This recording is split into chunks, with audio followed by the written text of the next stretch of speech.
नमस्कार दोस्तों, एक बार पुनः स्वागत है आप सभी का अपने YouTube channel learn easy by Guruji में। आज हम लोग पढ़ने वाले हैं बाल विकास एवं शिक्षा शास्त्र से संबंधित प्रीवियस ईयर में पूछे गए महत्वपूर्ण 120 प्रश्नों को आज हम लोग देखने वाले हैं।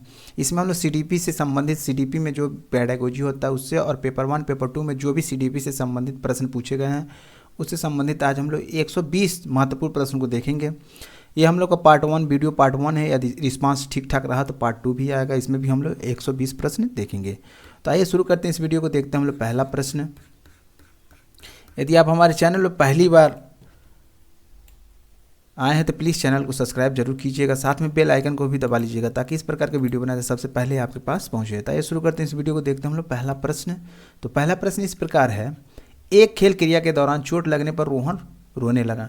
यह देखकर उसके पिता ने कहा, लड़कियों की तरह व्यवहार ना करो, लड़के रोते नहीं हैं। पिता का यह कथन किस प्रकार से दर्शाता है? तो ऑप्शन ए है लैंगिक रूढ़िवादिताओं को दर्शाता है, ऑप्शन 2 है लैंगिक रूढ़िवादिताओं को चुनौती देता है, ऑप्शन 3 है लैंगिक भेदभाव को कम करता है, ऑप्शन 4 है लैंगिक समानता को बढ़ावा देता है। तो इसका उत्तर आपका ऑप्शन ए हो जाएगा, लैंगिक रूढ़िवादिताओं को दर्शाता है। नेक्स्ट क्वेश्चन हम लोग देखेंगे। क्वेश्चन 2 है, एक प्रगतिशील कक्षा में, यदि आप लोग इंग्लिश वाले छात्र इधर भी देख सकते हैं, इंग्लिश वाले भाई बहन इधर भी आप लोग अच्छी तरीके से देख सकते हैं। पूरा क्वेश्चन आप लोगों को क्लियर और साफ और सटीक दिखेगा। तो क्वेश्चन 2 है, एक प्रगतिशील कक्षा में अध्यापक को अटल पाठ्यक्रम का पालन करना चाहिए, विद्यार्थियों में प्रतिस्पर्धा पर बल देना चाहिए, ज्ञान की संरचना के लिए प्रचुर मौके प्रदान करने चाहिए, और चौथा कह रहा है विद्यार्थियों को अनेक अकादमिक अंकों के आधार पर नामांकित करने चाहिए। तो ये क्या है? निगेटिव टाइप का वर्ड है।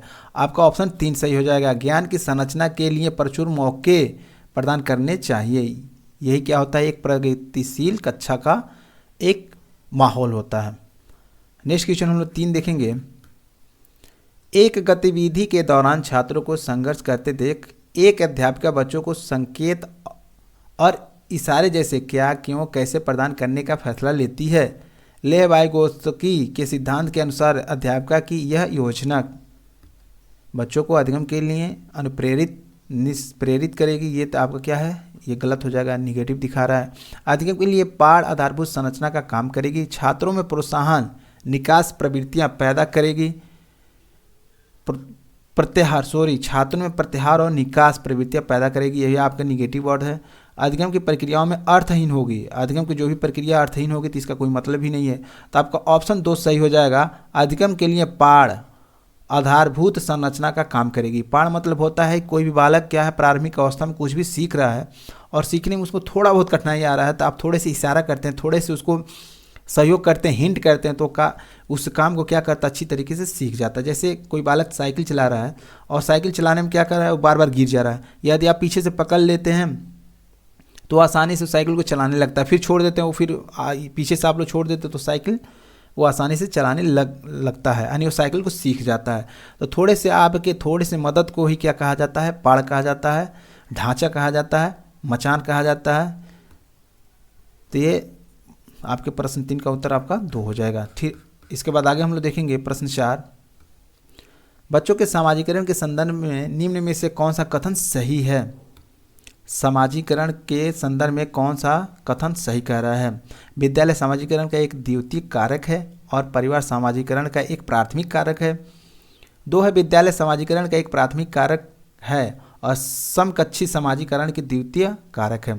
तीसरा समकक्षी सामाजिकरण के प्राथमिक कारक है और परिवार सामाजिकरण का एक द्वितीयक कारक है। परिवार एवं जनसंचार दोनों सामाजिक द्वितीयक कारक हैं। तो इसमें ये तीनों गलत हो जाएगा, आपका ऑप्शन ए सही हो जाएगा। जहाँ भी प्राथमिक कारक आए तो जो परिवार होता है वो प्राथमिक कारक होता है और जो विद्यालय आपका द्वितीयक कारक होता है।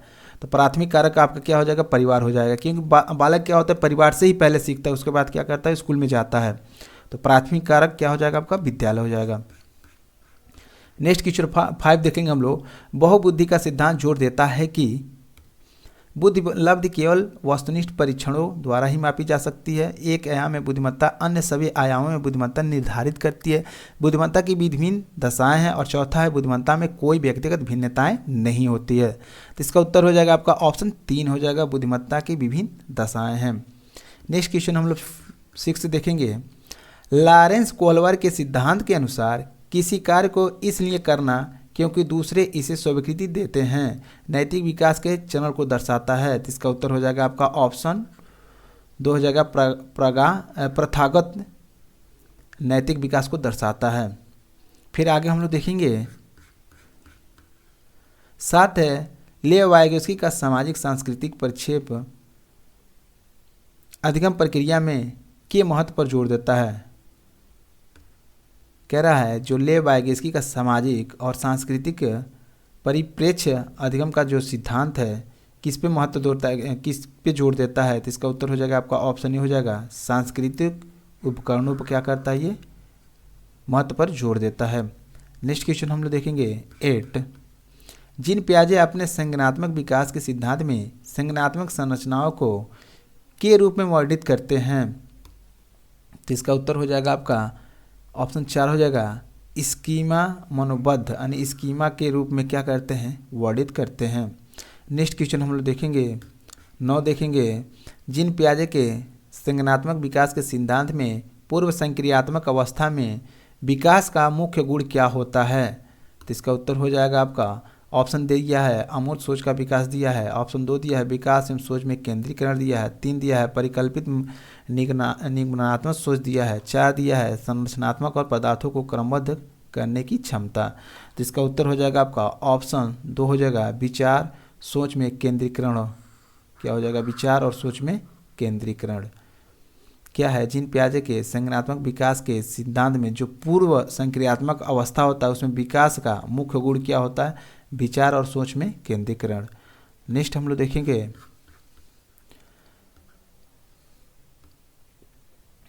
10 है विकास के संदर्भ में निम्न में से कौन सा कथन सही है। विकास के संदर्भ में पूछ रहा है कौन सा कथन सही है। विकास की दर सभी संस्कृतियों में सभी के लिए समान होती है। विकास केवल विद्यालय में होने वाले अधिगम से ही होता है। नहीं भाई, विकास तो कहीं भी हो सकता है, विद्यालय में नहीं जाएंगे तभी आपके शरीर का विकास होगा। विकास केवल बाल्यावस्था के दौरान ही होता है, ये भी गलत है। विकास बहुआयामी होता है, ये आपका ऑप्शन 4 हो जाएगा। विकास क्या होता है, बहुआयामी होता है, यही आपका उत्तर हो जाएगा, बाकी ये सब गलत हो जाएंगे। नेक्स्ट हम लोग देखेंगे जन्म से किशोरावस्था तक बच्चों में विकास किस क्रम में होता है। संवेदिक, मूर्त या अमूर्त। दूसरा दिया है अमूर्त सांवेदिक या मूर्त। तीसरा दिया है मूर्त अमूर्त या सांवेदिक। तो इसका उत्तर आपका ऑप्शन ये हो जाएगा, पहले सांवेदिक गामक अवस्था हम लोग जानते हैं, फिर मूर्त अवस्था जानते हैं, फिर अमूर्त अवस्था जानते हैं। पहले सांवेदिक अवस्था मतलब होता है जो भी बालक होता है अपने संवेगों के ही माध्यम से इशारा इत्यादि करता है। उसके बाद थोड़ा सा और उसके मानसिक विकास हो जाता है तो मूर्त चीज़ों को जानने लगता है, जो प्रत्यक्ष रूप से दिखाई देता है उसको मूर्त चीज़ें हम लोग कहते हैं। और जो अमूर्त होता है, जो हमें दिखाई नहीं देता है, तो बालक का जैसे जैसे विकास होते रहता है तो वो अमूर्त चीज़ों को भी वो जानने लगता है। अमूर्त चीज़ों में जैसे क्या होता है, सोच को हम कह सकते हैं, विचार कर सकते हैं, चेतना कह सकते हैं, ये सब क्या है, अमूर्त हैं। जो कल्पना इत्यादि होती है उसको अमूर्त हम लोग कहते हैं। नेक्स्ट हम लोग देखेंगे 12। एक प्रगतिशील कक्षा में व्यक्तिगत भिन्नताओं को किस प्रकार देखा जाना चाहिए। अधिगम की प्रक्रिया में बाधा है। भाई प्रक्रिया में बाधा कैसे हो सकता है। अध्यापक के पक्ष पर असफलता है, ये भी बिल्कुल निगेटिव है, बात कह रहा है। योग्यता आधारित समूह बनाने का मापदंड है, ये भी गलत है। अध्यापन अधिगम प्रक्रिया की परियोजना के लिए महत्वपूर्ण है, ये आपका ऑप्शन 4 सही है, यही इसका उत्तर हो जाएगा। नेक्स्ट क्वेश्चन हम लोग देखेंगे, एक समावेशी कक्षा में, समावेशी कक्षा जिसमें सभी प्रकार के बच्चे बैठे होते हैं उसको समावेशी कक्षा कहते हैं। कक्षा में पर जोर होना चाहिए, किस प्रकार से जोर होना चाहिए, प्रदर्शन अभिमुखी लक्ष्यों पर, नहीं ये गलत हो जाएगा। अभिभेदी समरूपी निर्देशों पर, तो ये भी जहाँ निर्देश देने की बात है वो भी गलत हो जाएगा। सामाजिक पहचान के आधार पर छात्रों के अलगाव पर, अलगाव की बात कर रहा है, ये भी गलत हो जाएगा। हर बच्चे के सामर्थ्य को सामर्थ्य को अधिकतम करने के लिए अवसर प्रदान करने के लिए, जहाँ पे अवसर प्रदान करने की बात की जाए वो बात सही सटीक होता है। इसका उत्तर आपका ऑप्शन 4 हो जाएगा। नेक्स्ट हम लोग देखेंगे 14। दिव्यांगजन अधिकार अधिनियम 2016 के अनुसार निम्न में से किस शब्दावली का प्रयोग उपयुक्त है। तो मंदित छात्र कह सकते हैं, विकलांग कहेंगे, या छात्र जिसे शारीरिक दिव्यांगता है, या छात्र जिसका असशक्त शरीर है। तो हम किससे संबोधित करेंगे, छात्र जिसे शारीरिक दिव्यांगता है। यानी दिव्यांगता माने जो विकलांग बच्चे रहते हैं उसको किस प्रकार से आप किस शब्दावली का प्रयोग करेंगे, तो छात्र जिसे शारीरिक दिव्यांगता है उसको आप लोग विकलांग नहीं कर सकते हैं, उसको हम लोग क्या कहेंगे, दिव्यांग कहेंगे। ठीक है, नेक्स्ट आगे हम लोग बढ़ेंगे। 15 है, अधिगम कठिनाइयों से जूझते छात्रों की जरूरतों को संबोधित करने के लिए एक अध्यापक को क्या नहीं करने चाहिए। कह रहे अधिगम कठिनाइयों से जो भी छात्र जूझ रहे हैं, उनको कठिनाई हो रही है, उनके ज़रूरतों से संबोधित करने के लिए अध्यापक को क्या नहीं करने चाहिए। यानी अधिगम कठिनाई से जूझते छात्रों की ज़रूरतों को संबोधित करने के लिए एक अध्यापक को क्या नहीं करने चाहिए।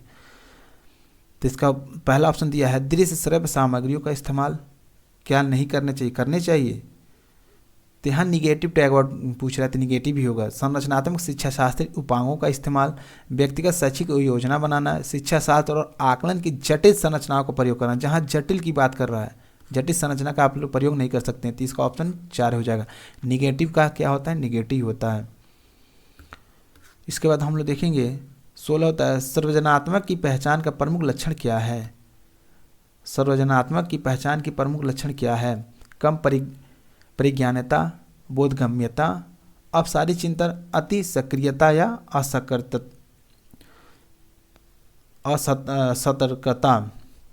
तो इसका उत्तर हो जाएगा आपका ऑप्शन 2 हो जाएगा अपसारी चिंतन। क्या हो जाएगा, अपसारी चिंतन।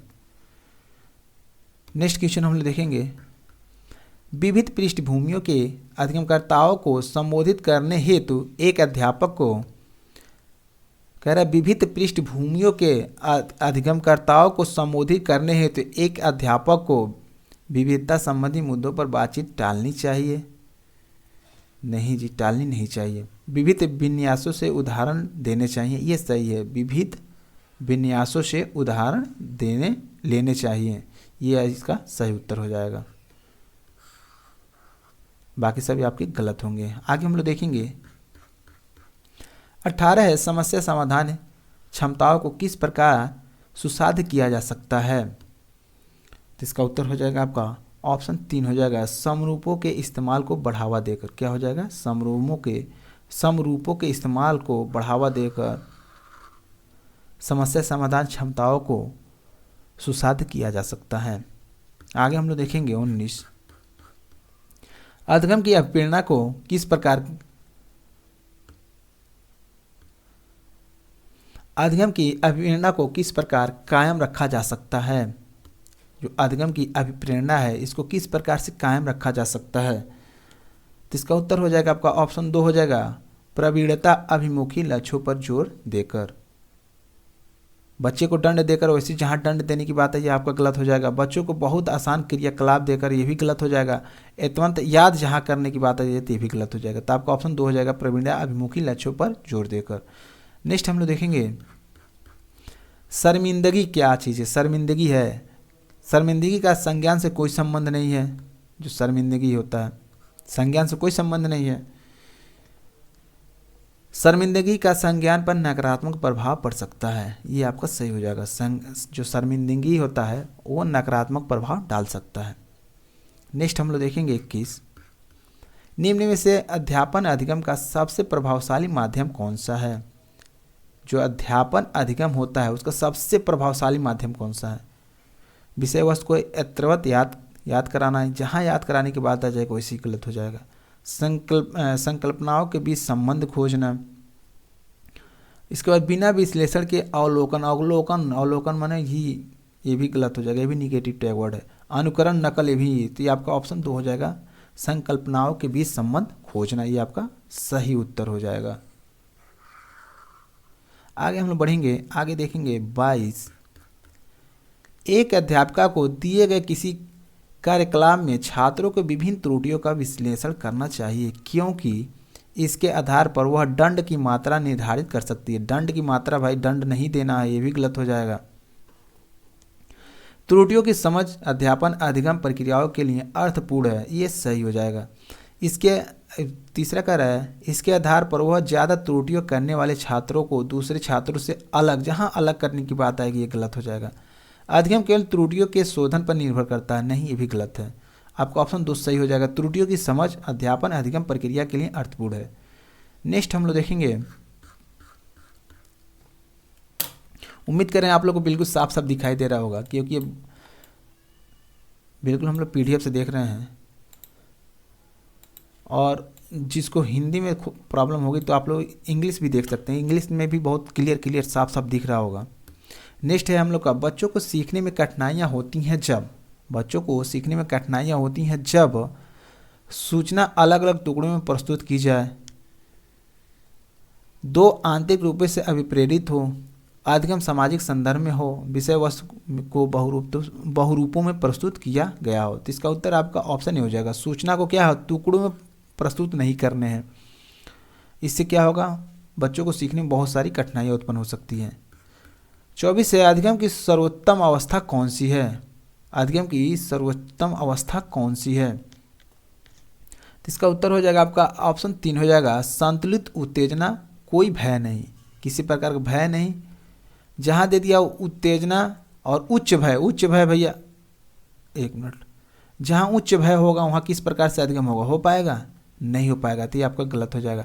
निम्न उत्तेजना उच्च भय, जहाँ उच्च भय होगा वहाँ नहीं होगा। कोई उत्तेजना नहीं, कोई भय नहीं, भाई कोई उत्तेजना नहीं रहेगा, कोई भय नहीं रहेगा, यानी किसी प्रकार की उत्तेजना नहीं रहेगा सीखने में, तो बालक सीख पाएगा, नहीं सीख पाएगा। तो संतुलित उत्तेजना होना चाहिए और किसी प्रकार का भय नहीं होना चाहिए, तब क्या होगा, अधिगम जो होगा बहुत अच्छे तरीके से होगा। 25 से, अधिगम का संरचनात्मक विकास यह सुझाव देता है कि ज्ञान की संरचना में बच्चों को कोई भूमिका नहीं होती है। अधिगम की संरचनात्मक विचार यह सुझाव देता है कि ज्ञान की संरचना में क्या बच्चों में कोई भूमिका नहीं होती है। भैया बच्चे जब तक बच्चे नहीं होंगे, सक्रिय नहीं होंगे, बच्चे नहीं रहेंगे, तो अधिगम किस प्रकार से होगा, नहीं हो पाएगा। बच्चे पूर्ण रूप से वयस्कों पर निर्भर रहते हैं, नहीं भैया, बच्चे अपने आसपास इन्वायरमेंट पे भी निर्भर रहते हैं। बच्चे सक्रिय भूमिका निभाते हैं, बात सही है, आपके बच्चे क्या होते हैं, सक्रिय भूमिका निभाएंगे, तभी तो अधिगम अच्छे तरीके से होगा। बच्चे पूर्ण रूप से पाठ्य पुस्तक पर निर्भर रहते नहीं। नेक्स्ट हम लोग देखेंगे, अधिगम के लिए निम्न में से कौन सी धारणा उपयुक्त है। योग्यता सुधार्य, योग्यता अटल, प्रयासों में कोई फर्क नहीं पड़ता, प्रयासों से कोई फर्क नहीं पड़ता। कह रहे निम्नलिखित में से कौन सा धारणा उपयुक्त है। असफलता अनियंत्रित है, तो इसका उत्तर हो जाएगा योग्यता सुधार, ये आपका सही हो जाएगा। बाकी योग्यता अटल नहीं है, ये भी गलत है। प्रयासों में कोई फर्क नहीं पड़ता, ये भी गलत है। असफलता अनियंत्रित, ये भी गलत है। नेक्स्ट हम लोग देखेंगे 27, निम्न में से कौन सी परिपाटी विद्यार्थियों में संकलनात्मक समझ में बढ़ोतरी करने में सहायक है। तो इसका उत्तर हो जाएगा आपका ऑप्शन 4 हो जाएगा, अन्वेषण और संवाद। क्या होता है, अन्वेषण और संवाद। बाकी आपके प्रतिस्पर्धा आधारित प्रतिस्पर्धाएं, ये भी गलत हो जाएगा। पाठ्य पुस्तक केंद्रित, जहाँ पाठ्य पुस्तक केंद्रित होगा वो इसे ही गलत हो जाएगा। बारंबार परीक्षा, नहीं भैया, बारंबार परीक्षा नहीं ले सकते हैं आप लोग। आगे हम लोग देखेंगे, एक कार्य के दौरान साइना स्वयं से बात कर रही है कि वह कार्य पर किस प्रकार प्रगति कर सकती है। लेव वाइगोस्की के भाषा और चिंतन सोच के बारे में दिए गए विचारों के अनुसार इस तरह का व्यक्तिगत वाक्य क्या दर्शाता है। तो क्या ये संज्ञानात्मक अपरिपक्वता है, या स्वयं नियमन है, या आत्म केंद्रित या मनोवैज्ञानिक विकार है। तो यह क्या है आपका, स्वयं नियमन है। क्या है, स्वयं से बात करिए, स्वयं नियमन है। नेक्स्ट है हम लोग का, मूल्यांकन पद्धतियों का लक्ष्य होना चाहिए। मूल्यांकन जो पद्धति है उसका क्या लक्ष्य होने चाहिए। विद्यार्थियों का नामांकित करना, नहीं भैया। योग्यता आधारित समूहों में विद्यार्थियों को विभाजित करना, जहाँ विभाजित नहीं करना है। विद्यार्थियों की जरूरतों एवं आवश्यकताओं की पहचान करना, बिल्कुल सही है। विद्यार्थियों की जो भी ज़रूरत है एवं जो भी आवश्यकता है उसकी पहचान करना है। पुरस्कार वितरण हेतु उच्च अंक, जहाँ उच्च अंक की बात हो जाए वो भी गलत है। जहाँ व्यवसाय की बात कर रहा है, उच्च अंक की बात कर रहा है, ये सब गलत होते हैं। बच्चों के विकास की व्यक्तिगत भिन्नताओं को किस प्रकार परिरोपित किया जा सकता है, यानी जो बच्चे के विकास की व्यक्तिगत भिन्नताओं को किस प्रकार से परिरोपित किया जा सकता है। क्या केवल आनुवांशिकता पर नहीं, केवल पर्यावरण पर ये भी नहीं होगा, न आनुवांशिकता न पर्यावरण, भाई ये तो बिल्कुल गलत हो जाए। आनुवांशिकता एवं पर्यावरण की पारस्परिक यही आपका सही हो जाएगा, आनुवांशिकता एवं पर्यावरण की पारस्परिकता पर हो जाएगा। तो हम लोग 30 प्रश्न पूरे देख चुके हैं, फिर हम लोग 30 प्रश्न और देखेंगे। कुल मिला के आपके 4 सेट है, तो चारों सेट को हम लोग बहुत अच्छी तरीके से देखेंगे। चलिए हम लोग देखते हैं, नेक्स्ट क्वेश्चन है हम लोग का, बाल्यावस्था की अवधि में विकास, बाल्यावस्था की अवधि में विकास क्या धीमी होता है, तेज होता है, नहीं होता है, कैसे होता है, इसके बारे में हमको बताना है। तो धीमी गति से होता है एवं उसे मापा नहीं जा सकता। क्या विकास को हम लोग माप सकते हैं? बिल्कुल माप सकते हैं, ये तो ऑप्शन ऐसे ही गलत हो जाएगा। तीसरा है बहुस्तरीय और मिश्रित होता है, दूसरा है बहुस्तरीय और मिश्रित होता है, तीसरा है में केवल परिमाणात्मक परिवर्तन होते हैं, नहीं भैया इसमें दोनों होते हैं। अनियमित और असंबद्ध होता है, ये भी गलत है, ये आपका ऑप्शन 2 हो जाएगा, बहुस्तरीय और मिश्रित होता है। यानी बाल्यावस्था में जो भी आपके विकास होते हैं वो कैसे होते हैं, बहुस्तरीय और मिश्रित होते हैं। दूसरा है निकष्ट विकास का क्षेत्र क्या है, बच्चों के वर्तमान स्तर पर स्वतंत्र प्रदर्शन और वयस्क एवं अधिक कौशल वाले समकक्षियों की सहायता से बच्चे द्वारा उपार्जित किए जाने वाले प्रदर्शन के मध्य का क्षेत्र, ते ही इसका उत्तर हो जाएगा, बाकी सब गलत हो जाएंगे। नेक्स्ट हम लोग देखेंगे, जीन पियाजे के अनुसार बच्चे अमूर्त संक्रियात्मक अवस्था में, कह रहा है जो जीन पियाजे के अनुसार जो बच्चे अमूर्त संक्रियात्मक अवस्था, अमूर्त मतलब जिसमें चीज़ें दिखाई नहीं देती है, जिसमें क्या होता है अपने विचार प्रकट करने होते हैं, एक तरह से कल्पना करने होते हैं, चेतना इत्यादि की बात होती है, वही अमूर्त होता है। तो इसमें कह रहा है परिकल्पित निगमनात्मक तर्क और प्रतिज्ञप्ति चिंतन करने में समर्थ है, तो यही सही हो जाएगा। अभी आपको बताया है क्या करना, परिकल्पित माने कल्पना करना, निगमनात्मक तर्क लेना, तर्क जैसे क्या ये सही है गलत है इत्यादि का तर्क कर लेना, प्रतिज्ञप्ति चिंतन करना भाई क्या हम पढ़ेंगे नहीं तो पेपर देंगे तो ख़राब हो जाएगा। सीटेट में अगर सीटेट अच्छी तरीके से हम तैयारी नहीं करेंगे तो क्या हो जाएगा, हमारा सीटेट क्लियर नहीं हो पाएगा। इत्यादि चिंतन करना भी क्या होता है, अमूर्त संक्रियात्मक अवस्था में ही आता है। बाकी आपके ये जो है 3 ये गलत हैं। 4 है लॉरेंस कोहलबर्ग की नैतिक विकास के सिद्धांत के अनुसार व्यक्ति किस अवस्था में है जब वह विश्वास करता है कि वर्तमान सामाजिक प्रणाली को सक्रियतापूर्वक बनाए रखने में धनात्मक मानवीय संबंध और सामाजिक वर्ग सुरक्षित रहता है। कह रहा है दंड और आज्ञापालन अभिविन्यास, दूसरा है सामाजिक क्रम व्यवस्था अभिविन्यास, तीसरा है यंत्री उद्देश्य अभिविन्यास, चौथा है सार्वभौमिक नैतिक सिद्धांत अभिविन्यास। इसका उत्तर हो जाएगा आपका ऑप्शन 2 हो जाएगा, सामाजिक क्रम व्यवस्था अभिविन्यास। तो उम्मीद कर रहे हैं आप लोग को ये सारी चीज़ें समझ में आ रही होगी, आप लोग को अच्छा भी लग रहा होगा। अगर जो किसी प्रकार की कोई त्रुटि हमसे हो रही होगी, कोई कमी महसूस हो रहा होगा तो प्लीज़ कमेंट जरूर कीजिएगा, उसको हम अच्छी तरीके से सुधार करके फिर आगे आप लोग को चीज़ें लेके आएंगे। हार्वर्ड गार्डनर के बहुबुद्धि सिद्धांत के अनुसार निम्नलिखित में से कौन सा जोड़ा बुद्धि के प्रकार और अंतः स्थिति अनुपालन संभावना के अनुसार सही है।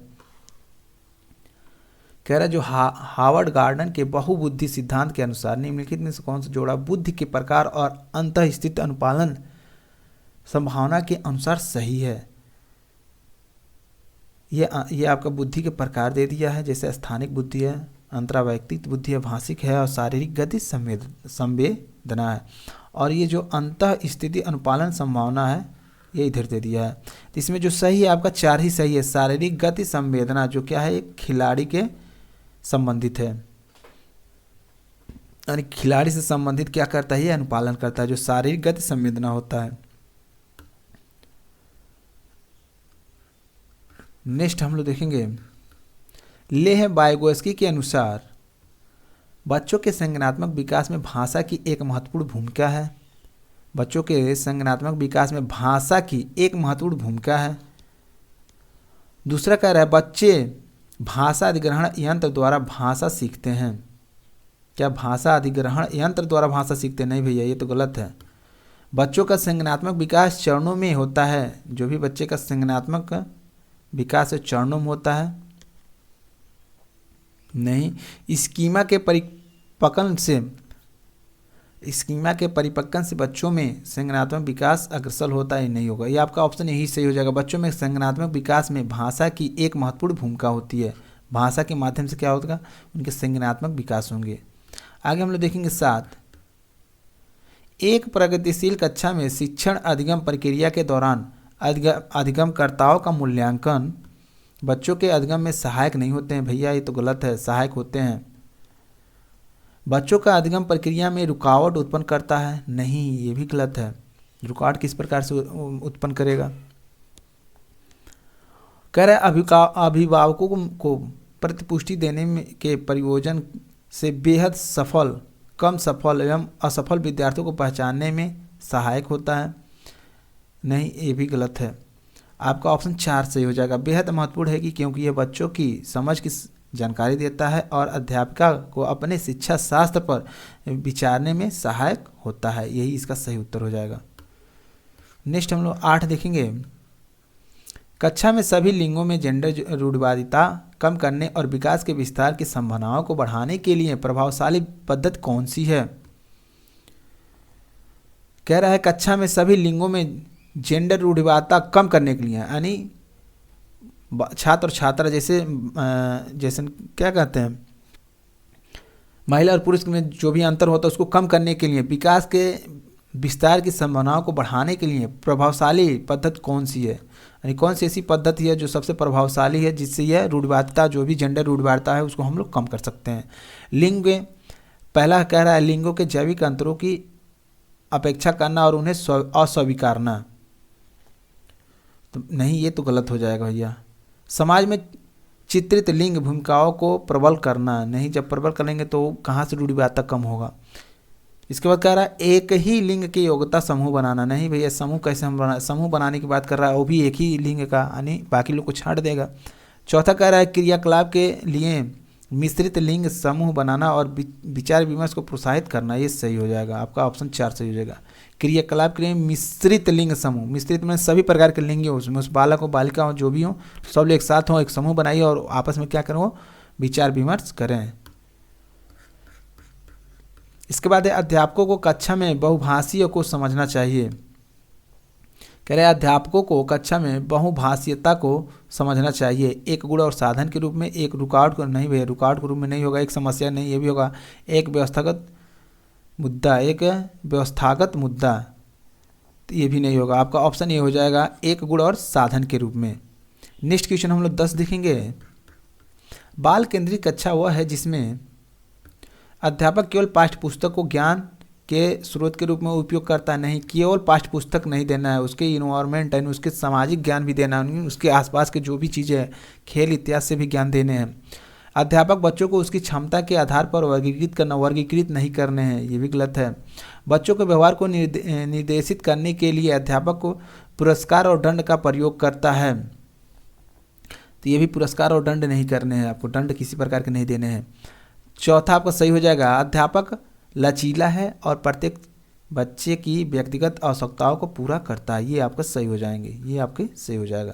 तो बाल केंद्रित कक्षा वह है जिसमें क्या होता है, अध्यापक लचीला है और प्रत्येक बच्चे की व्यक्तिगत आवश्यकताओं को पूरा करता है। नेक्स्ट हम लोग देखेंगे 11 है, किस मनोवैज्ञानिक के अनुसार बच्चों के संज्ञानात्मक विकास में सांस्कृतिक उपकरण एक महत्वपूर्ण भूमिका निभाते हैं? लेव वायस्की, जीन पियाजे, अल्बर्ट बंडूरा और वी.एफ. स्किनर। तो इसका उत्तर हो जाएगा आपका ऑप्शन ही हो जाएगा, फर्स्ट हो जाएगा लेव वायगॉस्की। नेक्स्ट क्वेश्चन हम देखेंगे 12, आंशिक दृष्टि वाले विद्यार्थियों के लिए निम्नलिखित में से कौन सा अधिगम सामग्री उपयुक्त नहीं है? कह रहा है आंशिक दृष्टि वाले विद्यार्थियों के लिए निम्नलिखित में से कौन सा अधिगम सामग्री उपयुक्त नहीं है? यहाँ पर नहीं कह रहा है। बड़े आकार में मुद्रित पुस्तकें, ये भैया ये तो होना चाहिए इस प्रकार से, नहीं की बात कर रहा है, निगेटिव बात कर रहा है तो निगेटिव हम लोग ढूंढेंगे। त्रिविमी नक्शे और चार्ट इसके माध्यम से भी पढ़ाए जाते हैं, ये भी नहीं होगा। बोलती पुस्तकें, स्पर्शीय सूचना पट, ये भी सही है, ये भी नहीं होगा। छोटी मुद्रा वाली कार्यशीट, ये गलत हो जाएगा। छोटी मुद्रा वाली कार्यशीट नहीं होनी चाहिए, उसमें बड़ी मुद्रित प्रिंटिंग वाली कार्यशीट होनी चाहिए। आगे हम लोग देखेंगे 13 समावेशी शिक्षा के पीछे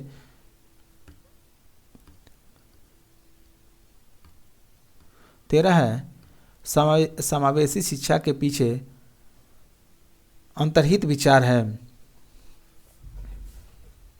समावेशी शिक्षा के पीछे अंतर्हित विचार है, मैंने किस प्रकार से विचार है? बच्चे को उसकी योग्यता के आधार पर पृथक करना और व्यावसायिक प्रशिक्षण का प्रबंध करना है। जहाँ पृथक करने की बात आ जाएगी ये गलत हो जाएगा। बच्चों की अक्षमताओं के आधार पर उनकी सीमाओं की पहचान करने के लिए उन्हें नामांकित करना है, नहीं, ये भी गलत हो जाएगा। अलग अलग अक्षमताओं वाले बच्चों के लिए विशिष्ट शैक्षिक संस्थानों का प्रावधान करना, अलग अलग नहीं, छात्रों को एक साथ पढ़ाना, ये भी गलत हो जाएगा। दार्शनिक की सभी बच्चों को नियमित विद्यालय में समान शिक्षा पाने का अधिकार है, ये सही है। दार्शनिकता की सभी शिक्षकों को सभी बच्चों को नियमित विद्यालय में समान शिक्षा पाने का अधिकार, ये सही हो जाएगा। आगे हम लोग देखेंगे 14 प्रतिभाशाली और सृजनात्मक बच्चों की आवश्यकताओं को किस प्रकार से संबोधित किया जा सकता है? चुनौतीपूर्ण कार्य और निरस्ता दूर करने के लिए क्रियाकलाप देकर। इसके बाद दूसरा है ये प्रश्न देकर जिन्हें अभिमुखी चिंतन की आवश्यकता है। प्रश्न हल करने के लिए विशिष्ट निर्देश उपलब्ध कराकर, रटने पर आधारित परीक्षा देकर, ये भी गलत हो जाएगा। आपका ऑप्शन ए हो जाएगा, चुनौतीपूर्ण कार्य और निरस्ता दूर करने के लिए क्रियाकलाप देकर, ये आपका सही हो जाएगा। 15 है पठन वैकल्प बच्चों की पहचान किस प्रकार की जा सकती है? पठन वैफल यानी पढ़ने में क्या है, विफल हो रहा है, वैसे बच्चों की पहचान किस प्रकार से की जा सकती है? उनमें सामाजिक एवं सांस्कृतिक संदर्भ को जानकर, कह रहा है उनके सामाजिक एवं सांस्कृतिक संदर्भ को जानकर क्या उसके जो पठन वैफल है उसको हम लोग पहचान कर सकते हैं? नहीं, इससे हम लोग पहचान नहीं कर सकते हैं। पूर्ण शारीरिक स्वास्थ्य परीक्षण द्वारा, तो इसके द्वारा भी हम लोग इसकी पठन वैफल्य को नहीं जान सकते हैं। उनके पढ़ने और लिखने की कौशलता के विश्लेषण से, ये आपका सही हो जाएगा। ऑप्शन 3 ही सही हो जाएगा, बाकी ये गलत हो जाएगा। तो पठन वैफल यानी पढ़ने में विफल छात्रों को कैसे हम लोग पहचान करेंगे? उनके पढ़ने और लिखने की कौशलता के विश्लेषण से। नेक्स्ट हम लोग देखेंगे 16 प्रतिकूल परिस्थितियों और वांछित पृष्ठभूमि वाले अधिगमकर्ताओं को संबोधित करने के लिए निम्नलिखित में से कौन सी पद्धति प्रभावशाली नहीं है? कह रहा है प्रतिकूल परिस्थितियों और वांछित पृष्ठभूमि वाले अधिगमकर्ताओं को संबोधित करने के लिए निम्नलिखित में कौन सा पद्धति प्रभावशाली नहीं है? यहाँ पर नहीं की बात कर रहा है, तो इसका उत्तर ऑप्शन 2 हो जाएगा। अधिगमकर्ताओं को विद्यालय के बाहर ट्यूशन पढ़ाने के लिए कहना, जिसके कि अध्यापक को उन पर अधिक ध्यान न देना पड़े। जहाँ पे यहाँ पर ट्यूशन की बात कर रहा है, जहाँ पे निगेटिव वर्ड रहेगा ये निगेटिव का निगेटिव हो जाएगा, बाकी आपके 3 पॉजिटिव है। नेक्स्ट हम लोग देखेंगे बच्चों के अधिगम में शारीरिक स्वास्थ्य और सामवेगिक अवस्था। कह रहा है बच्चों के अधिगम में शारीरिक स्वास्थ्य और सामवेगिक अवस्था का कोई प्रभाव नहीं होता है कि एक महत्वपूर्ण भूमिका है, का कोई आपसी संबंध नहीं है कि भूमिका नगण्य है।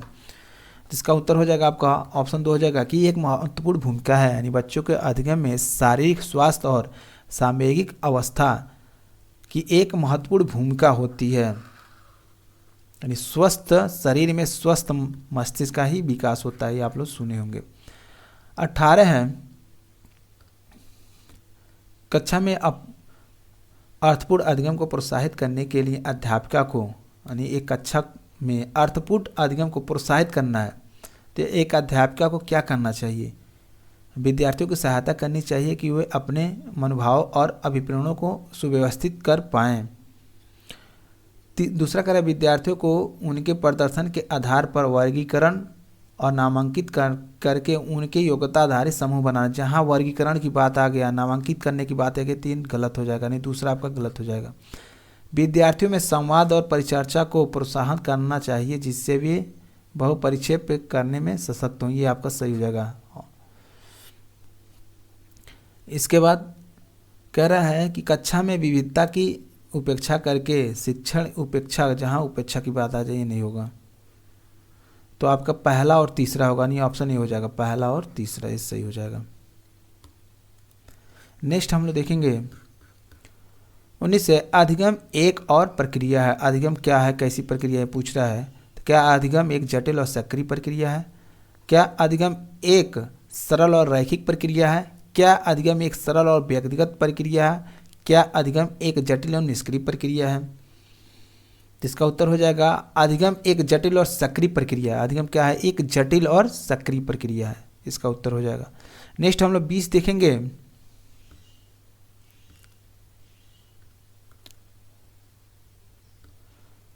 अपनी कक्षा में अर्थपूर्ण अधिगम को सुसाध्य बनाने के लिए अध्यापिका को अपनी कक्षा में सामाजिक, सांस्कृतिक, धार्मिक, भाषाई विविधता को चाहिए, क्या चाहिए, टालना चाहिए, उपेक्षित करना चाहिए, समझना चाहिए, अनदेखा करना चाहिए।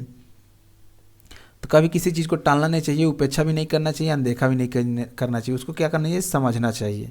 क्या करना चाहिए, समझना चाहिए। यानी अपनी कक्षा में अर्थपूर्ण अधिगम को सुसाध्य बनाने के लिए अध्यापकों को अपनी कक्षा में सामाजिक, सांस्कृतिक, धार्मिक, भाषाई विविधता को समझना चाहिए। जब वो समझेंगे तभी तो बालक को अच्छे तरीके से समझाकर पढ़ाएंगी, बताएंगी।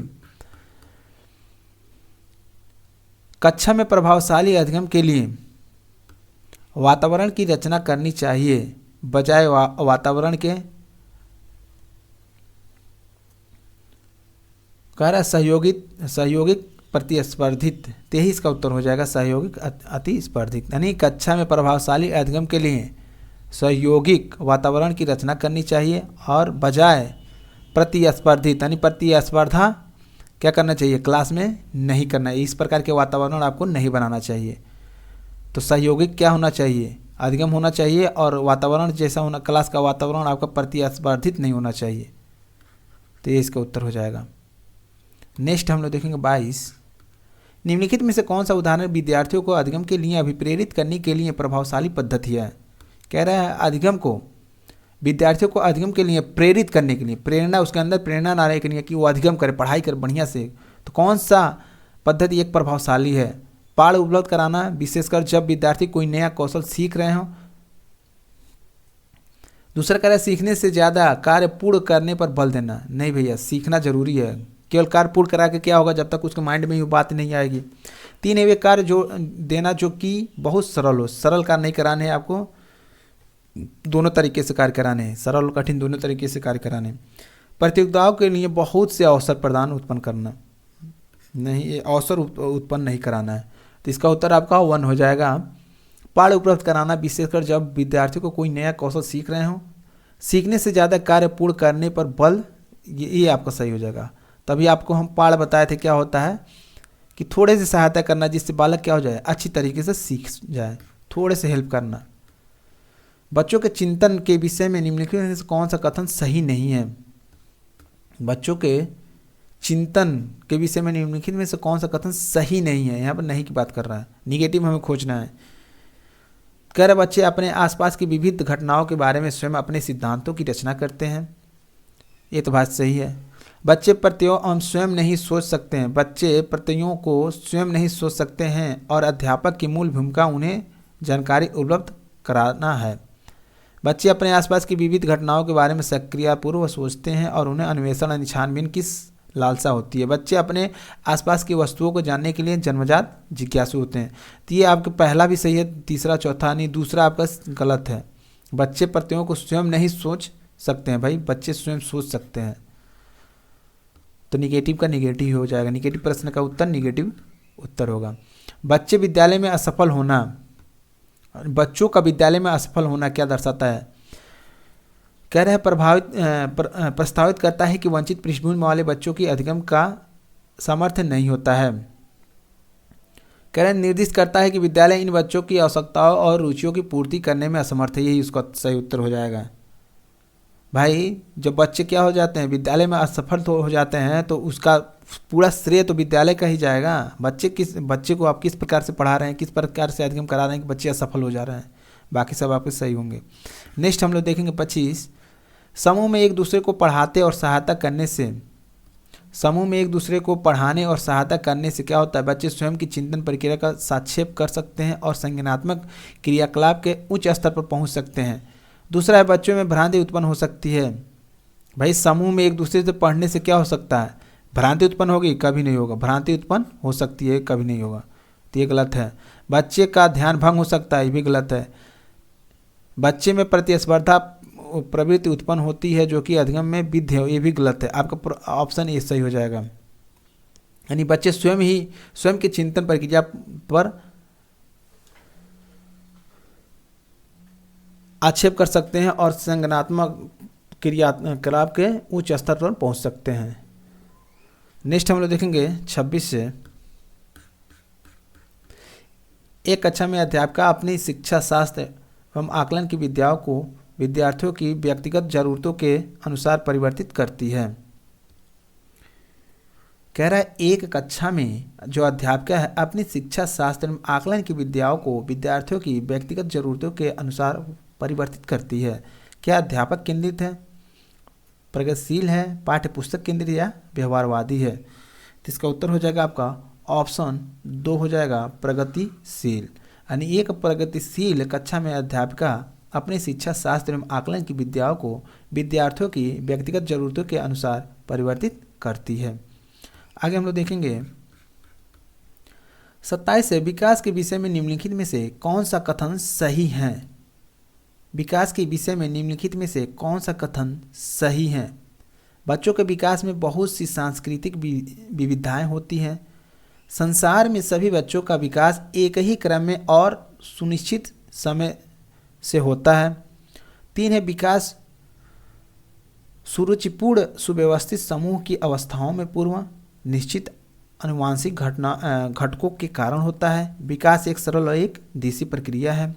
तो इसका उत्तर हो जाएगा आपका ऑप्शन ए हो जाएगा, बच्चों के विकास में बहुत सी सांस्कृतिक विविधताएं होती हैं। निम्नलिखित आगे हम लोग देखेंगे 28 देखेंगे, निम्नलिखित में से मध्य बाल्यावस्था की अवधि का मुख्य प्रमाण चिन्ह कौन सा है? इसका उत्तर हो जाएगा आपका ऑप्शन 2 हो जाएगा, तर्क संगत विचारों का विकास जो कि प्राकृतिक रूप से मूर्त है। नेक्स्ट क्वेश्चन हम लोग देखेंगे 29, बच्चों के समाजीकरण में विद्यालय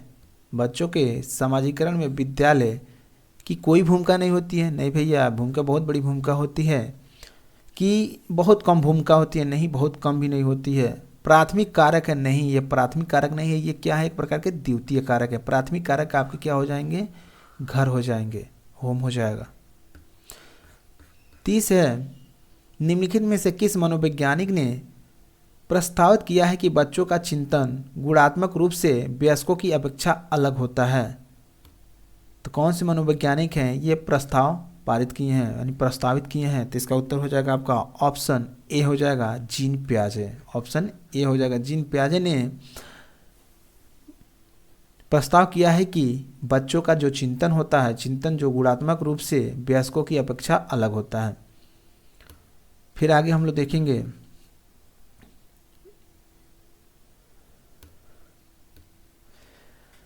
आनुवंशिकता और पर्यावरण की भूमिका के बारे में निम्नलिखित में से कौन सा कथन सत्य है? क्या विकास के कुछ पहलू आनुवंशिकता और कुछ अन्य पर्यावरण से अधिक प्रभावित होते हैं? सीखने और प्रदर्शन करने की एक बच्चे की क्षमता जीनों द्वारा पूरी तरह से निर्धारित की जाती है। अच्छी देखभाल और पौष्टिक आहार बच्चे के किसी भी जन्मजात विकार को दूर कर सकता है। पर्यावरण केवल बच्चों के भाषा विकास में महत्वपूर्ण भूमिका निभाता है। तो इसका उत्तर हो जाएगा आपका ऑप्शन ए हो जाएगा, विकास के कुछ पहलू आनुवंशिकता और कुछ अन्य पर्यावरण से अधिक प्रभावित होते हैं। इसका सही उत्तर हो जाएगा। नेक्स्ट क्वेश्चन हम लोग देखेंगे, निम्नलिखित में से कौन सा कथन पियाजे के सिद्धांत के अनुसार कहा नहीं जा सकता है? नहीं जा सकता, किसके अनुसार? पियाजे के अनुसार नहीं कहा गया है। तो इसका उत्तर हो जाएगा आपका ऑप्शन 3 हो जाएगा, निरंतर अभ्यास से अधिगम होता है। निरंतर अभ्यास से क्या होता है? अधिगम होता है। यह आपके जीन पियाजे नहीं कहे, बाकी जो भी चीज़ें हैं वो सब जीन पियाजे के द्वारा कहा गया है। प्रश्न 3 है, निम्नलिखित में से कौन से पूर्व संक्रियात्मक विचार की एक सीमा नहीं है? निम्नलिखित में से कौन से पूर्व संक्रियात्मक विचार की एक सीमा नहीं है? ध्यान केंद्रित करने की प्रवृत्ति, प्रतीकात्मक विचार का विकास, अम्यता, अनुत्क्रमणीयता। जिसका उत्तर सही हो जाएगा प्रतीकात्मक विचार का विकास क्या होता है? एक पूर्व संक्रियात्मक विचार का सीमा नहीं होता है। नेक्स्ट हम लोग देखेंगे डैश के अलावा, यहाँ जो खाली जगह है इसके अलावा निम्नलिखित कारणों से खेल युवा बच्चों के विकास में एक महत्वपूर्ण भूमिका निभाते हैं।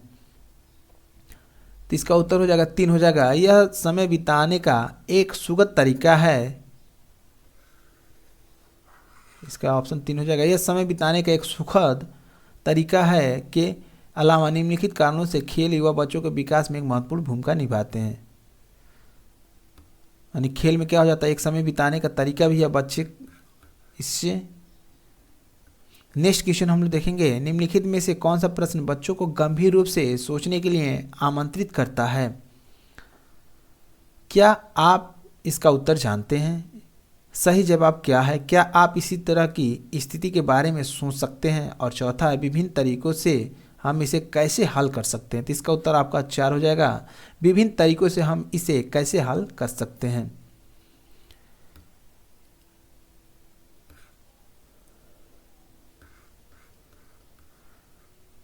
हम लोग देखेंगे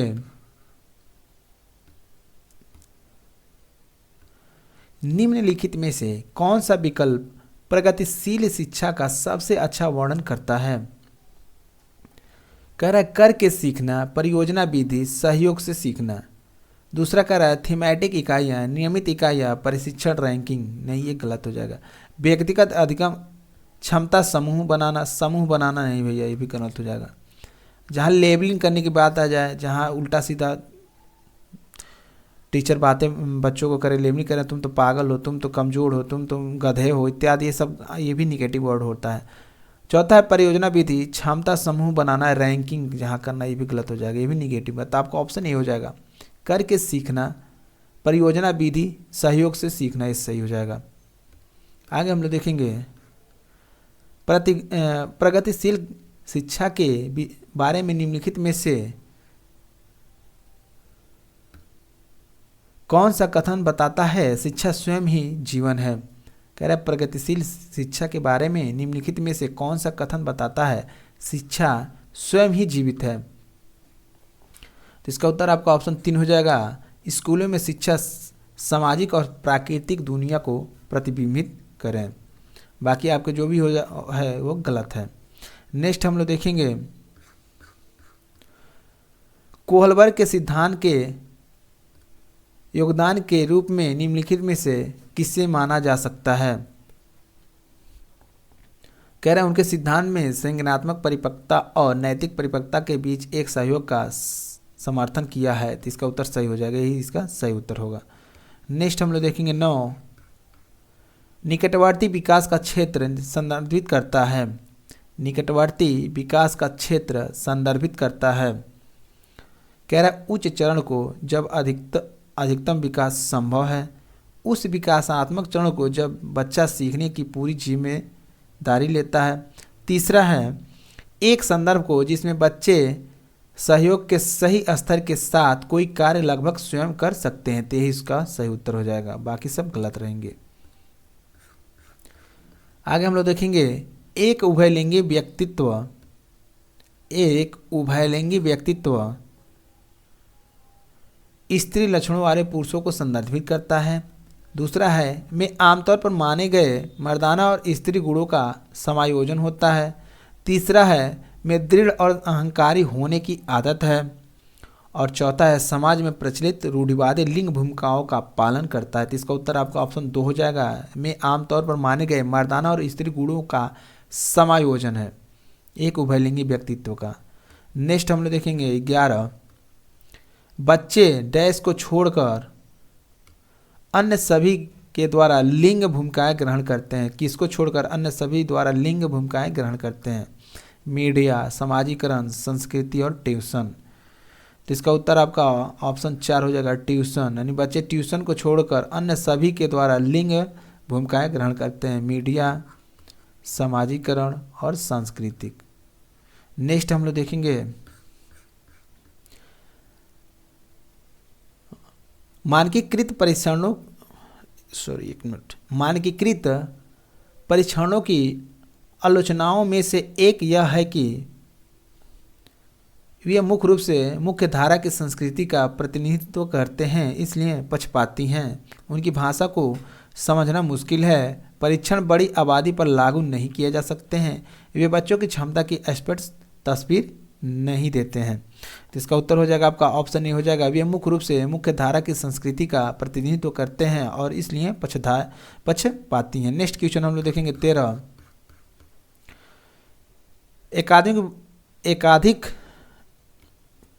एकाधिक बुद्धिमानी का सिद्धांत कहता है कि एकाधिक बुद्धिमानी का सिद्धांत कहता है कि बुद्धि तेजी से बढ़ाई जा सकती है। बुद्धि कई प्रकार की हो सकती है। पेपर पेंसिल परीक्षण सहायक नहीं है। प्रभावी अध्यापन के द्वारा बुद्धि पढ़ाई जा सकती है। तो इसका उत्तर हो जाएगा आपका ऑप्शन 2 हो जाएगा, बुद्धि कई प्रकार की हो सकती है। भाई बुद्धि तो कई प्रकार की हो सकती है। आगे हम लोग देखेंगे 14 है, शिक्षक सीखने के लिए मूल्यांकन और सीखने के लिए मूल्यांकन दोनों का उपयोग कर सकते हैं। कह रहा शिक्षक सीखने के लिए मूल्यांकन और सीखने के लिए मूल्यांकन दोनों का उपयोग कर सकते हैं। तो बच्चे की प्रगति और उपलब्धि स्तर को जानने में, बच्चे की सीखने की ज़रूरतों को जानने में और तदनुसार शिक्षण रणनीति का चयन करने में। तीसरा है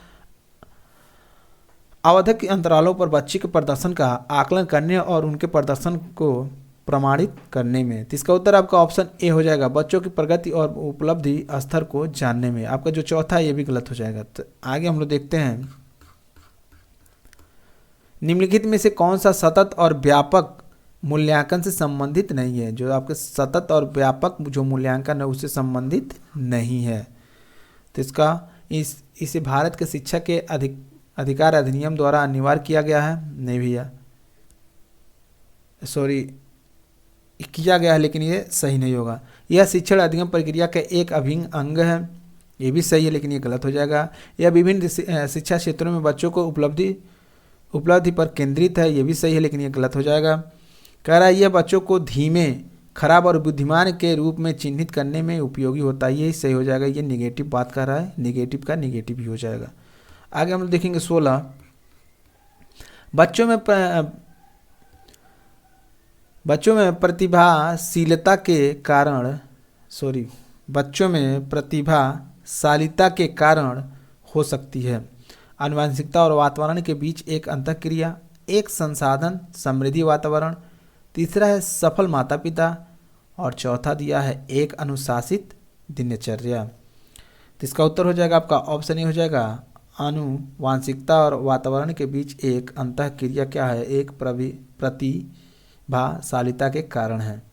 नेक्स्ट हम लोग देखेंगे 17, सामाजिक आर्थिक रूप से वंचित पृष्ठभूमि से आने वाले बच्चों को कक्षा के माहौल की आवश्यकता होती है जो उन्हें अच्छा व्यवहार सिखाता है, उनके सांस्कृतिक और भाषाई ज्ञान को महत्व देता है तथा उसका उपयोग करता है। यही इसका सही उत्तर हो जाएगा। बाकी सब गलत हो जाएंगे।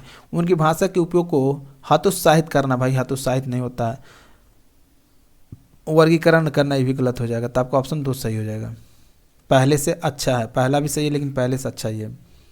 कक्षा में सृजनात्मक और प्रभावशाली बच्चों के लिए आवश्यक हस्तक्षेप निर्भर करता है। कक्षा में सृजनात्मक और प्रतिभाशाली बच्चों के लिए आवश्यक हस्तक्षेप निर्भर करता है। शिक्षक द्वारा अनुकूलित और प्रेरक निर्देशन तरीकों के उपयोग पर, उन्हें अतिरिक्त समय दिए जाने पर, उनके प्रति स्नेही होने के नाते पर, उन्हें अन्य बच्चों को पढ़ाने की जिम्मेदारी देने पर। तो इसका उत्तर हो जाएगा आपका ऑप्शन ए हो जाएगा, शिक्षक द्वारा अनुकूलित और प्रेरक निर्देशन तरीकों के उपयोग पर। नेक्स्ट क्वेश्चन हम लोग देखेंगे 19, अति संवेदनशील बच्चों को सीखने में मदद करने के लिए निम्नलिखित में से कौन सा तरीका उपयुक्त तरीका नहीं है। कौन सा तरीका नहीं, यानी अति संवेदनशील जो बालक होते हैं उनको सीखने में मदद करने के लिए कौन सा तरीका सही नहीं है? एक कार्य को छोटे प्रबंधीय खंडों में तोड़ना। अधिगम के वैकल्पिक तरीकों को पेशकश, उनके दैनिक कार्यक्रम में शारीरिक गतिविधि का समावेशन, बेचैन होने पर अक्सर उन्हें फटकार लगाना। भाई निगेटिव का भाई निगेटिव होगा, इसका उत्तर आपका 4 हो जाएगा। 20 है, अलग सोच वाले पैटर्न उन बच्चों की पहचान करते हैं। अलग सोच वाले पैटर्न उन बच्चों की पहचान करते हैं विकलांग, डिसलेक्सिया, सृजनात्मक और प्रत्यास्थी। तो इसका उत्तर हो जाएगा आपका ऑप्शन सी हो जाएगा सृजनात्मक। अलग अलग सोच वाले पैटर्न पर बच्चों की पहचान करते हैं कैसे? सृजनात्मक। नेक्स्ट क्वेश्चन हम लोग देखेंगे 21। निम्नलिखित में से कौन सा शिक्षक द्वारा कक्षा में बच्चों के लिए समस्या हल करने के तरीकों का वर्णन नहीं कर सकता है? किसी विशेष समस्या को हल करने के बारे में अपनी विचार प्रक्रियाओं पर चर्चा करता है। कुछ हल करते समय गलतियों को करने के लिए प्रति ईमानदार रहता है। यहाँ पे देखिए निगेटिव पूछ रहा है तो निगेटिव हमें ढूंढना है। सोच विचार परीक्षण और विभिन्न उत्तरों जैसी शब्दावली का प्रयोग करना। अविसर उत्तरों वाले प्रश्न पूछना। अविसर उत्तरों वाला प्रश्न पूछना ही इसका सही हो जाएगा। ये निगेटिव है, ये इसका सही उत्तर हो जाएगा। नेक्स्ट हम लोग देखेंगे निम्नलिखित में से कौन सा एक संवेग है? निम्नलिखित में से कौन सा एक संवेग है? स्मृति, डर, ध्यान और उत्तेजना। तो इसका उत्तर आपका ऑप्शन 2 हो जाएगा। डर एक क्या है? संवेग है।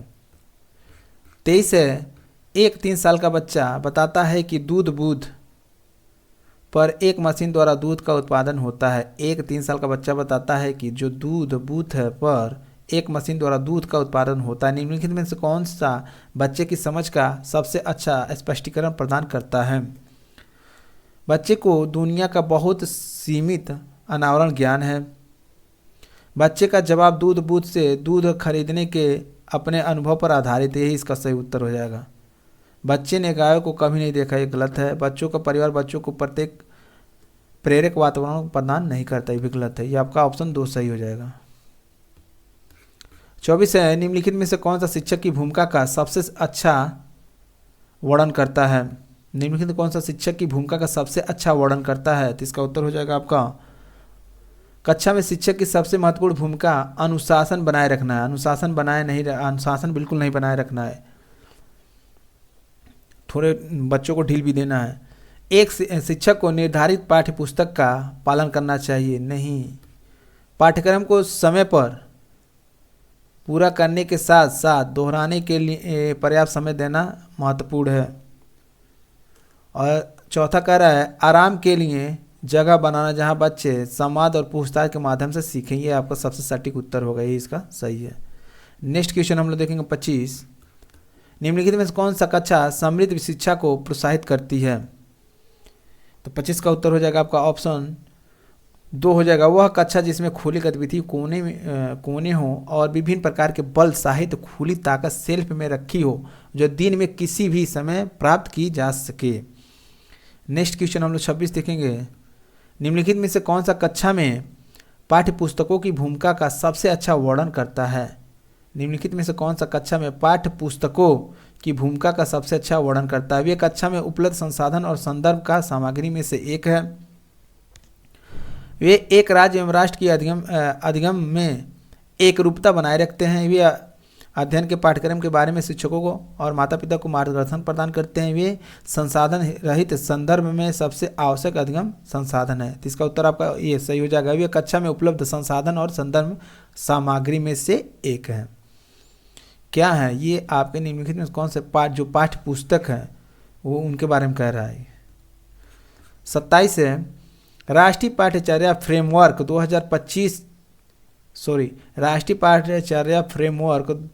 2005 ने अपनी समझ अब इसमें से प्राप्त की है। तो इसमें से इसका उत्तर चुनना है। क्या मानवतावाद है, व्यवहारवाद है, संरचनावाद है या संज्ञानात्मक सिद्धांत है? तो इसका उत्तर हो जाएगा आपका 3 हो जाएगा संरचनावाद। यानी राष्ट्रीय पाठ्यचर्या फ्रेमवर्क 2005 ने अपनी समझ रचनावाद से प्राप्त की है।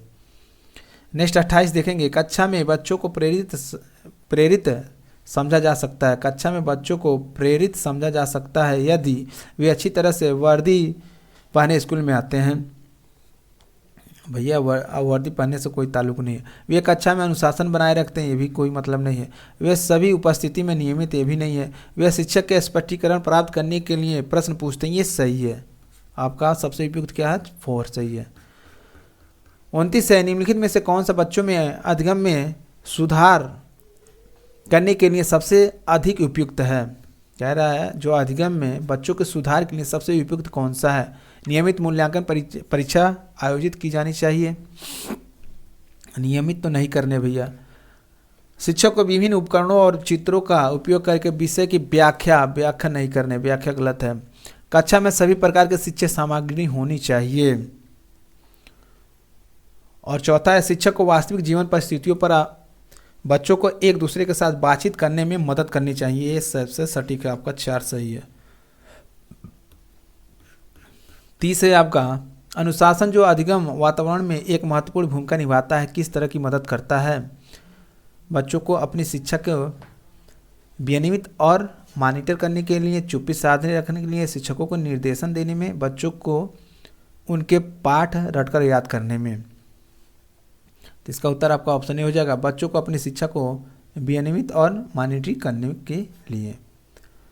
तब तक हम लोग 90 प्रश्न देख चुके हैं, 30 और प्रश्न बाकी है, तो फटाफट इसको भी हम लोग देख लेते हैं। शरीर के केंद्रीय भाग में परिधियों का अंगांगों को की ओर का विकास होता है। इसका उत्तर आपका मध्य बाह्य विकास के सिद्धांतों को में हो जाएगा। इसका उत्तर आपका क्या हो जाएगा? ये हो जाएगा। मध्य बाह्य विकास के सिद्धांतों को क्या कहते हैं? शरीर के केंद्रीय भाग से परिधियों या अग्रांगों की ओर का विकास क्या होता है? मध्य भाग विकास के सिद्धांतों को हम लोग कहते हैं, या ये होता है। आगे हम लोग देखेंगे, स्कूल बच्चे के सामाजिकरण की एक ऐसी संस्था है जहां प्रमुख स्थान स्कूल बच्चों का होता है, प्रमुख स्थान स्कूल की दिनचर्या का होता है, प्रमुख स्थान स्कूल की गतिविधियों का होता है, प्रमुख स्थान स्कूल के शिक्षकों का होता है। तो स्कूल बच्चों के सामाजिकरण की एक ऐसी संस्था है जहां बच्चों का क्या होता है? प्रमुख स्थान स्कूली बच्चों का होता है। ये एक प्रकार से स्कूली बच्चों का होता है। नेक्स्ट क्वेश्चन हम लोग 3 देखेंगे। जब आप एक शिक्षक समूह से जुड़ जाते हैं और अपने समूह के अन्य लोगों की ही तरह पोशाक धारण करने लगते हैं, तो आप प्रदर्शन कर रहे होते हैं कि समूह की पहचान का, समूह आज्ञाकारिता का, समूह निर्देशन अनुपालन का, समूह की अनुरूपता का। तो इसका उत्तर हो जाएगा आपका ऑप्शन 4 हो जाएगा, समूह की अनुरूपता का। नेक्स्ट क्वेश्चन है 4, किसी वस्तु के स्थायित्व की अवधारणा पियाजे के विकास के चरण को प्राप्त करती है। संवेदी गामक पूर्व परिचालक का, मूर्त परिचालक का, औपचारिक परिचालक की। किसी वस्तु के स्थायित्व की अवधारणा पियाजे के विकास के किस चरण को प्राप्त करती है? तो इसका उत्तर हो जाएगा आपका संवेदी गामक अवस्था। नेक्स्ट क्वेश्चन हम लोग देखेंगे, 5 है,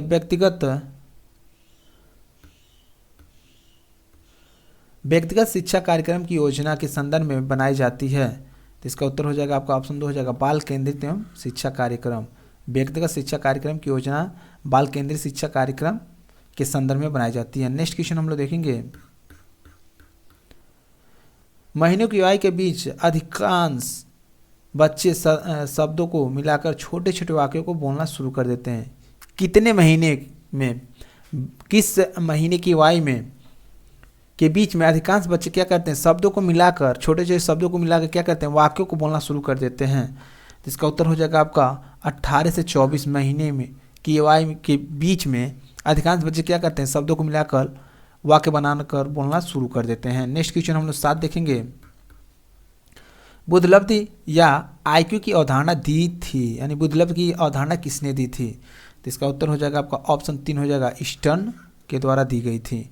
नेक्स्ट क्वेश्चन हम लोग 8 देखेंगे, सृजनात्मकता को की अवधारणा से संबंधित माना जाता है। तो इसका उत्तर हो जाएगा आपका विविध सोच, यानी जो सृजनात्मकता को विविध सोच की अवधारणा से संबंधित माना जाता है।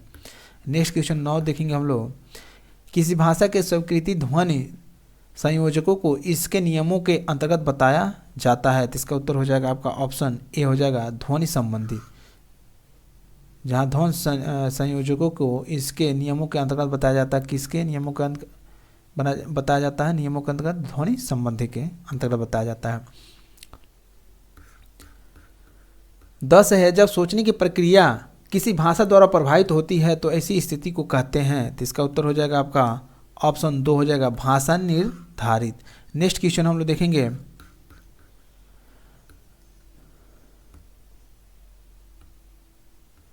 अपने अनुभव और लक्षणों के आधार पर उपकरणों में खराबी के कारण की परिकल्पना का परीक्षण कर रवि उपकरणों की मरम्मत करता है, यह उपयोग करता है। कह रहे अपने अनुभव और लक्षणों के आधार पर उपकरणों में खराबी के कारण परिकल्पना और परीक्षण कर रवि उपकरणों की मरम्मत करता है, वह उपयोग करता है। किसका उपयोग करता है? तो ये उपयोग करता है अनुमानित विधि का उपयोग करता है। किसका करता है? अनुमानी विधि का। 12 है, दिव्या अक्सर निर्देशित कार्यों को छोटे छोटे हिस्सों में विभाजित कर आसान बना लेती है, वह उपयोग करती है।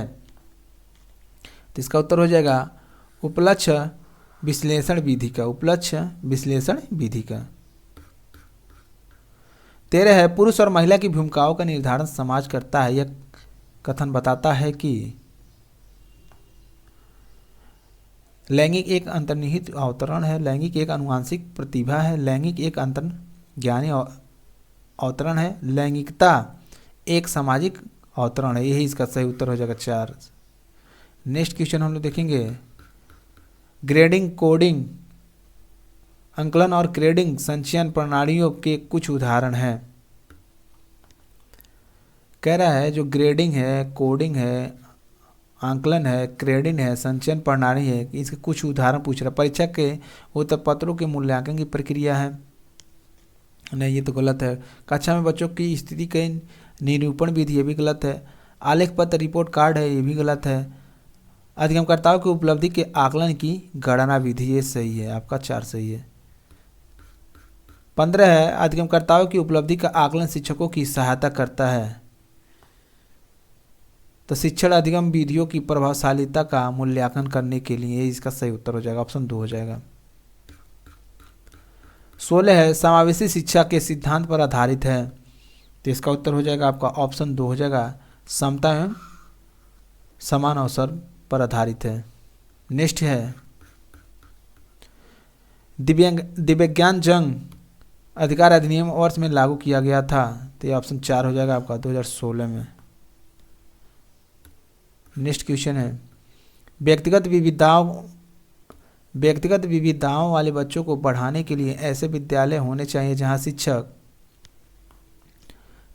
विविध अधिगम आवश्यकताओं के अनुसार विभिन्न शिक्षण अधिगम प्रविधियों का प्रयोग करने में प्रशिक्षित हो। ऑप्शन 2 इसका सही उत्तर हो जाएगा, ये सही इसका उत्तर हो जाएगा।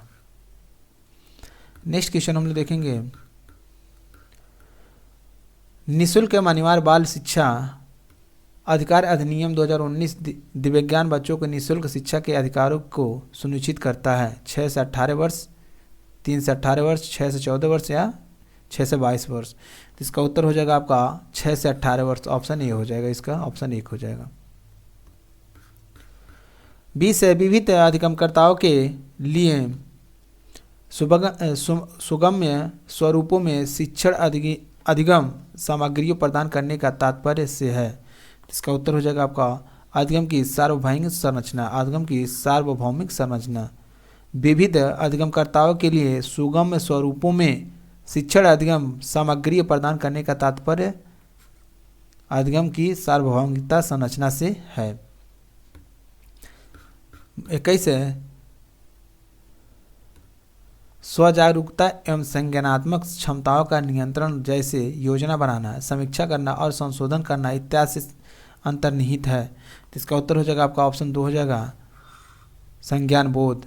यानी जो स्वजागरूकता एवं संज्ञानात्मक क्षमताओं का नियंत्रण जैसे योजना बनाना, समीक्षा करना और संशोधन करना, ये किससे संबंधित है? ये संज्ञान बोध से संबंधित है। नेक्स्ट है 22 हम लोग देखेंगे, जब बच्चे प्राप्त की गई सूचनाओं की व्याख्या करने के लिए अपने अनुभव के आधार पर सोचते हैं तो उसे क्या कहा जाता है? तो इसका उत्तर हो जाएगा आपका ऑप्शन 4 हो जाएगा, मूर्त सोच कहा जाता है। 23 है, अधिगमकर्ताओं को व्यक्तिगत क्षमता के आधार पर उनकी कठिनाइयों के विभिन्न स्तरों को ध्यान में रखते हुए पढ़ाने की विधि को कहा जाता है। क्या कहा जाता है? विभेदी अनुदेशन कहा जाता है। अधिगमकर्ताओं को व्यक्तिगत क्षमता के आधार पर उनकी कठिनाइयों के विभिन्न स्तरों को ध्यान में रखते हुए पढ़ाने की विधि को क्या कहते हैं? विभेदी अनुदेशन कहते हैं। नेक्स्ट है आपका 24 है, प्रतिपालन अधिगम का एक विशिष्ट चरण है जो अधिगम के किस चरण का पूर्ववर्ती है? तो इसका उत्तर हो जाएगा आपका ऑप्शन 4 हो जाएगा, सामान्यीकरण। यानी जो प्रतिपालन अधिगम का एक विशिष्ट चरण है जो अधिगम के सामान्यीकरण चरण का एक पूर्ववर्ती है। नेक्स्ट हम लोग देखेंगे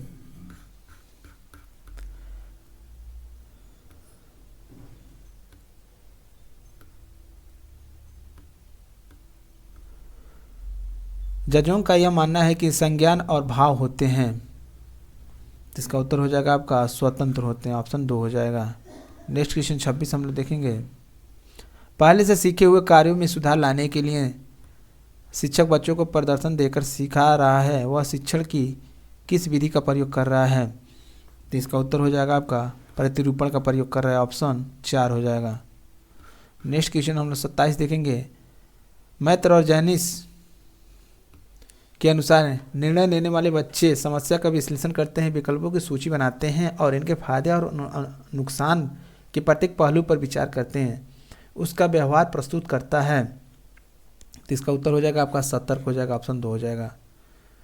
नेक्स्ट है आपका, एक समस्या सुधारक बच्चा विचार के आधार पर कथनों की सच्चाई या संभावना का मूल्यांकन करता है। तो इसका उत्तर कौन सा हो जाएगा? तो इसका उत्तर हो जाएगा आपका ऑप्शन 4 हो जाएगा, तार्किक। नेक्स्ट क्वेश्चन हम लोग देखेंगे, जिस दिए गए कार्य को करते समय बच्चे स्वयं आनंद लेते हुए अनुभव प्राप्त करते हैं, उसे क्या कहा जाता है? क्या कहा जाता है? तो इसका उत्तर हो जाएगा आपका उपभोक्ता प्रकार का कार्य कहा जाता है। 30 और हम लोग का आखिरी प्रश्न है, बहुसंवेदी शिक्षण अधिगम की प्रविधि में अधिगम संवर्धन हेतु दृश्य, श्रव्य, स्पर्श और संवेदनाओं का एक साथ प्रयोग किया जाता है। इसका उत्तर हो जाएगा आपका गतिबोधक। यानी बहुसंवेदी शिक्षण अधिगम की प्रविधि में अधिगम संवर्धन हेतु दृश्य, श्रव्य, स्पर्श और गतिबोधक संवेदनाओं का एक साथ प्रयोग किया जाता है। तो ये थे आज के हमारे लगभग नहीं पूरे 120 प्रश्न है, ये जो आपके प्रीवियस ईयर में पूछे गए थे सारे प्रश्न प्रीवियस ईयर के, ये पेपर ही आपके प्रीवियस ईयर का ही है। तो उम्मीद कर रहे हैं आप लोग को ये सारी चीज़ें समझ में आया होगा, आप लोग को वीडियो काफ़ी अच्छा लगा होगा। तो वीडियो को लाइक करके शेयर कीजिएगा और चैनल को हमारे सब्सक्राइब जरूर कीजिएगा। यदि चैनल को सब्सक्राइब नहीं किया तो प्लीज़ चैनल को सब्सक्राइब कर लीजिएगा। फिर मिलते हैं अगले वीडियो में अगले टॉपिक। यदि वीडियो में रिस्पांस बढ़िया रहा तो इस पे 120 प्रश्न और लेकर हम आएंगे। तो फिर मिलते हैं अगली वीडियो में, तब तक के लिए जय हिंद, वंदे मातरम।